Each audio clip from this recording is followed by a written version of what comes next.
Good morning. I got down here, and I have to assume that this one is sold because the sign is down, and they've cleaned up the water frontage. I wish they would have told me because it was not exactly convenient to my route today, but I had to skip it last time I was down this way because they had the strawberry festival going on, and the traffic was jammed up pretty bad. So, but yeah, this was all overgrown before, and it was a bank foreclosure type thing. So with the combination of the sign being gone and all of this work having been done, I assume that it's changed hands, and I'm not gonna mow it, but I wish they would have told me. And this next guy down the road thinks that I'm gonna be there at 10 o'clock. I hope he likes surprises because I'm gonna be there earlier than 10 o'clock. It's one of the many examples why I don't set appointments. I give them days. I can tell them what day I will be there, but my route is strictly geographical, where I go from house to house to house in a certain area. If I get done early and I end up earlier than expected to 5 houses down, great. But I don't like scenarios where people expect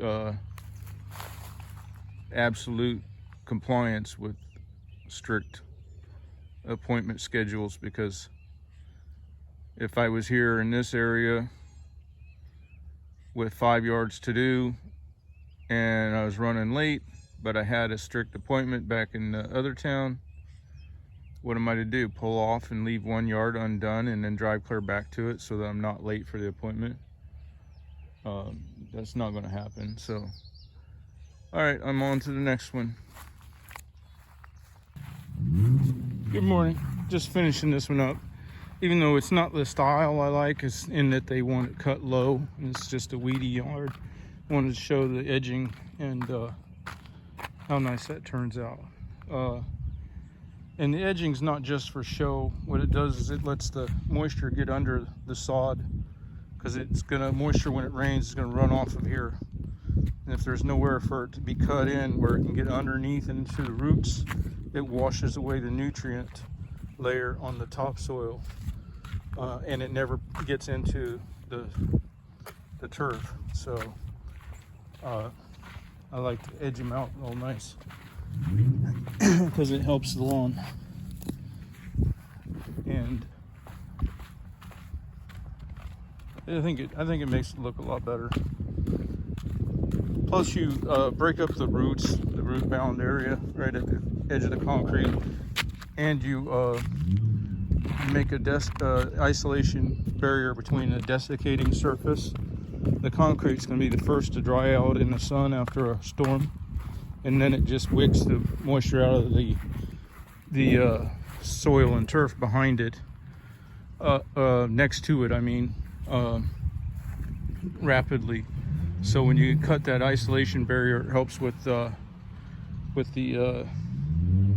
desiccating effect of your hardscapes on the turf. All right, I'm on to the next one.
afternoon. Well, I was home thinking I had done real well, and basically I forgot about, when you count for the size and detail, I forgot about more lawns than I had done, because I forgot that I was switching away from doing Saturdays.